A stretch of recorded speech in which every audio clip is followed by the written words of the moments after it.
দেখেন 4 নম্বর অঙ্কটা mixed basis, সবগুলো মেথড একসাথে এখানে আসছিল। এটা অঙ্ক ইম্পর্টেন্ট বছরের জন্য। Jamuna lighters limited has 2 division, namely তাদের নাম হলো এ ব্যাটারি ডিভিশন আর বি লাইটিং ডিভিশন। এতে ব্যাটারি উৎপাদন হয়, আর এই ব্যাটারি কিছু অংশ বিতে যায় লাইট উৎপাদন করার জন্য, লাইট ফিটিং করার জন্য, আর কিছু মার্কেটে সরাসরি দেওয়া হয়। তো battery division sell 20% of it the product to the outside customer. বাইরের কাস্টমারের জন্য ব্যাটারি 20% আউটসাইড মার্কেটে বিক্রি হয় 40 টাকা দরে per unit, and transfer the rest to the lighting division. এই রেস্ট বলতে অবশিষ্ট 80% লাইটিং ডিভিশনে ট্রান্সফার করা হয়। যা উৎপাদন হয় তারা 80% ট্রান্সফার করা হয়। The cost data off battery division for the current year is given বলে, এগুলো শুধু ডিভিশন ব্যাটারি ডিভিশনের ইনফরমেশন দেওয়া হলো। তো ব্যাটারি প্রোডাকশন হয়েছিল 5 লক্ষ ইউনিট। 5 লক্ষর ভিতরে 20% আউটসাইড মার্কেটে বিক্রি করা হয়েছে 1 লক্ষ ইউনিট। এই 20% করলে 1 লক্ষ হবে, আর 4 লক্ষ ট্রান্সফার করা হয়েছে। তো প্রোডাকশন কস্ট 5 লক্ষ ইউনিট উৎপাদন করতে ব্যয় হয়েছে মোট 1,20,00,000, আর সেলিং ডিস্ট্রিবিউশন এক্সপেন্স 4 লক্ষ। এখন সেলিং ডিস্ট্রিবিউশন তো প্রোডাকশন ইউনিটে ভাগ করা যাবে না। এই সেলিং ডিস্ট্রিবিউশন শুধুমাত্র 20% যে বিক্রি করলো আউটসাইড মার্কেটে 1 লক্ষ ইউনিট, ওই 1 লক্ষ ইউনিট দিয়ে 4 লক্ষ টাকারে ভাগ করলে 60 টাকা পার ইউনিট হবে। বুঝতে পারছেন? যেটা ট্রান্সফার করা হয় আন্তঃলেনদেন, সেখানে কিন্তু ডিস্ট্রিবিউশন অন্তর্ভুক্ত হতে পারবে না। তো ডিস্ট্রিবিউশন কস্ট শুধুমাত্র বিক্রয়ের ক্ষেত্রে। তা বিক্রয় হয়েছে 1 লক্ষ ইউনিট, ওই 1 লক্ষ ইউনিট দিয়ে 4 লক্ষ টাকারে ভাগ করলে ডিস্ট্রিবিউশন কস্ট বেড়ে আসবে। অ্যাডমিনিস্ট্রেটিভ কস্ট 20 লক্ষ টাকা। প্রশাসনিক ব্যয়, এটা উৎপাদনের সাথে জড়িত, উৎপাদনের ইউনিট দিয়ে আমরা ভাগ করব। যদিও আমাদের প্রশাসনিক খরচ কিন্তু আর উৎপাদনের সাথে সরাসরি জড়িত না, কিন্তু ভাগ করার সময় উৎপাদনের ইউনিট দিয়ে ভাগ করতে হবে। You are required to determine the transfer price in each of the following circumstances. কি কি মেথড আছে? at market price method, less, এখানে বলছে market price less selling and distribution cost. তারপরে 20% প্রফিট অন সেল। এখন 80 দিয়ে ভাগ দিয়ে 20 দিয়ে গুণ করে কিন্তু প্রফিট বের করতে হবে। যেমন একটা করালাম না, 90 দিয়ে ভাগ দিয়ে 10 দিয়ে গুণ, এরকম। এখানে প্রফিট অন সেল বলেছিল, তাই at cost of production plus 40% markup. এই 4টা মেথডে আমরা ট্রান্সফার প্রাইস দেখাবো প্রথমে। তাহলে অ্যান্সার শুরু করলাম। প্রথমে করে ওয়ার্কিং করে নিছি যে 1 লক্ষ ইউনিট কিভাবে আসে, অনেকে প্রশ্ন করতে পারে। এই জন্য যে 5 লক্ষ এর 20% আউটসাইড মার্কেটে বিক্রি করা হয়েছে 1 লক্ষ ইউনিট, আর 4 লক্ষ ইউনিট ট্রান্সফার করা হয়েছে। টোটাল কস্ট যখন লিখবো তখন সব খরচগুলো একত্রে যোগ করব। আর যখন প্রোডাকশন কস্ট লিখবো, শুধুমাত্র প্রোডাকশন 1,20,00,000, ওইটাকে কস্ট পার ইউনিট দেখানোর সময় 5 লক্ষ ইউনিট দিয়ে ভাগ করবো। তো এটা ওয়ার্কিং হিসেবে দেখাই রাখছি, যদিও এটা না দেখালেও হয়। এখন আসেন 1 নম্বর অঙ্কে আসি। Transfer price at market price. আমাদের মার্কেটে বিক্রি হচ্ছে 40 টাকা দরে, তাহলে 1 নম্বরে ট্রান্সফার প্রাইস হবে 40 টাকা। তো ট্রান্সফার প্রাইস উড বি 40 টাকা, because it's the market price. এইটাই তো সেই মার্কেট প্রাইস। 2 নম্বরে market price less distribution cost. Market price 40 টাকা, আর ডিস্ট্রিবিউশন কস্ট হবে 4 লক্ষ ভাগ 1 লক্ষ 60 টাকা। 40 থেকে 4 বাদ দিলে থাকে 36 টাকা।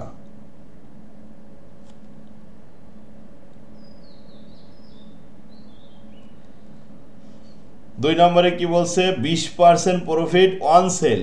বিক্রয়ের উপরে 20% মুনাফা ধার্য করে তারপরে ট্রান্সফার করবে। তাই লিখলাম টোটাল কস্ট। টোটাল কস্ট কিন্তু ওই সবগুলো মিলাই 1,20,00,000, এই 20,00,000 আর এই 4,00,000 সব মিলে 1,44,00,000। এখন এটার উপরে প্রফিট কীভাবে বের করব? এইটাকে ভাগ করব 80 দিয়ে আর 20 দিয়ে গুণ করব, তাহলে প্রফিট চলে আসবে। টোটাল গ্রোস ইনকাম হবে 1,80,00,000 লেস এখান থেকে বাদ দিতে হবে amount receive from outside market. এই যে আমরা আউটসাইডে অলরেডি 1 লক্ষ ইউনিট বিক্রি করেছি 40 টাকা দরে, 40 লাখ টাকা। তো 80 লাখ থেকে 40 লাখ, 1,80,00,000 থেকে 40 লাখ বাদ দিয়ে দেন, তাহলে 1,40,00,000 থাকে।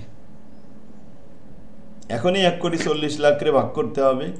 ইনকাম স্টেটমেন্ট দেওয়া হয় না স্যার? ইনকাম স্টেটমেন্টটা পরে চাইছে, এই যে 2 নম্বরে চাইছে। আগে আমরা ট্রান্সফার প্রাইস দেখাতে বলেছি, সবগুলো ট্রান্সফার প্রাইস আগে দেখা নিতে হবে।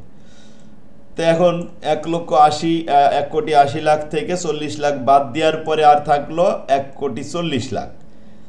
এইটাকে ভাগ করতে হবে অবশিষ্ট যে 4 লাখ ইউনিট ট্রান্সফার করেছি সেই ইউনিট দ্বারা, তাহলে ট্রান্সফার প্রাইস কত হবে? 35 টাকা পার ইউনিট। 3 নম্বর মেথড শেষ। এবার 4 নম্বর মেথড বলছে add cost of production plus 40% markup. Cost of production কিন্তু 1,20,00,000 ভাগ 5 লাখ ইউনিট, এতে হবে 24 টাকা। তো 24 টাকা হলো কস্ট অফ প্রোডাকশন, এর উপরে 40% মুনাফা 9 টাকা 60 পয়সা। 9 টাকা 60 পয়সা যোগ করলাম, যোগ করে ট্রান্সফার প্রাইস হলো 33 টাকা 60 পয়সা। বুঝতে পারছে? শেষ। 4টে মেথড করলে এই 1 নম্বর রিকোয়ারমেন্ট এ শেষ হয়েছে। এবার 2 নম্বরে বলছে determine also the net profit of battery division in each of the above alternative. Net profit দেখাতে হবে শুধুমাত্র ব্যাটারি ডিভিশনে।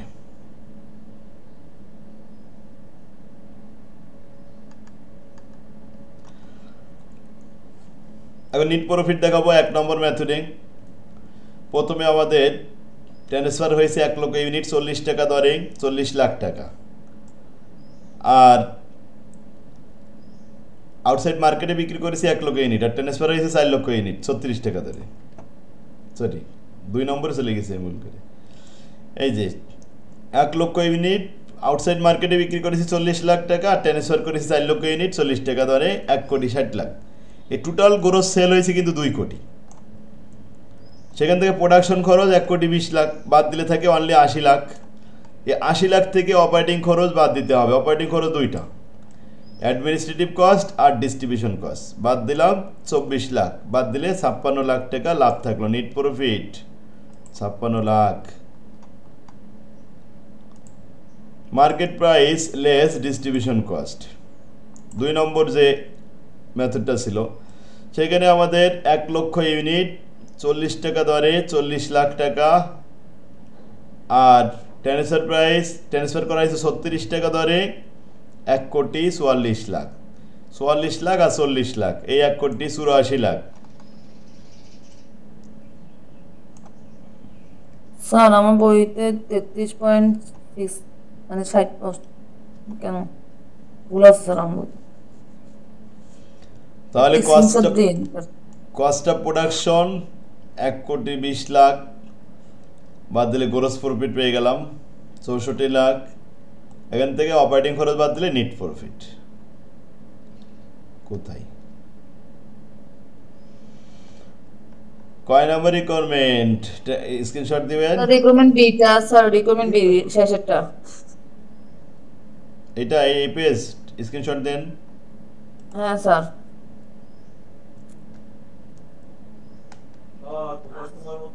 স্যার নিচেরটা এটা নিচেরটা। হ্যাঁ স্যার এদিকে একটু পরে।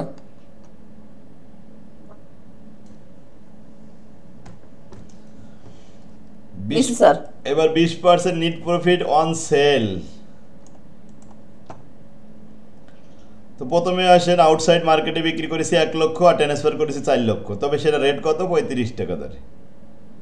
এখন 35 টাকা দরে বিক্রি করে 1,40,00,000 আর ওই 40 লাখ 1,80,00,000, সেখান থেকে প্রোডাকশন কস্ট 1,20,00,000 বাদ দিলে থাকে 60 লাখ। অপারেটিং খরচ, অ্যাডমিনিস্ট্রেটিভ কস্ট আর ডিস্ট্রিবিউশন কস্ট, এই 24 লাখ বাদ দিলে থাকলো নেট প্রফিট।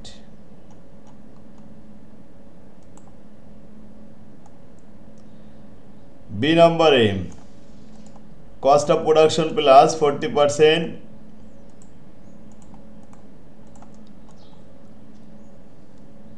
সাইড নাম্বার আসেন 4। তাহলে আউটসাইড মার্কেট আছে কত? প্রথম আউটসাইড মার্কেটে 40 লাখ আর 4 লক্ষ বিক্রি করলাম। এখন এটা 33 টাকা 60 পয়সা করে আমরা ট্রান্সফার করেছিলাম 4 নম্বরে। তো মোট বিক্রয় হলে 1,34,40,000, এসব মিলে 1,74,40,000। প্রোডাকশন কস্ট 1,20,00,000 বাদ দিলে গ্রস প্রফিট থাকলো, অপারেটিং খরচ বাদ দিলে নেট প্রফিট থাকলো, ব্যাস। ইনকাম স্টেটমেন্ট সবগুলো একই, শুধু একটা জায়গায় পরিবর্তন হয়, ট্রান্সফার প্রাইস রেট। 4 নম্বরে রেট ছিল 33 টাকা 60 পয়সা, 3 নম্বরে রেট ছিল 35 টাকা, 2 নম্বরে রেট ছিল 36 টাকা, আর 1 নম্বরে ট্রান্সফার প্রাইস ছিল 40 টাকা। ক্লিয়ার? তাহলে আমরা দুইটা প্রশ্নের অ্যান্সার দিয়ে আসলাম। স্যার রিকোয়ারমেন্ট ওয়ানের ম্যাথগুলো যদি আমরা কলাম না করে এইভাবে করা যাবে স্যার? 1 নম্বরেরটা হ্যাঁ করা যাবে, একটু ছড়াই ছিটাই থাকবে আর কি, করা যাবে, কারণ কলম করানো জরুরি না, তবে এগুলো করলে একটু ভালো হয়, পরিষ্কার পরিচ্ছন্ন দেখা যায়। স্যার 5 নম্বরটা একটু দেখে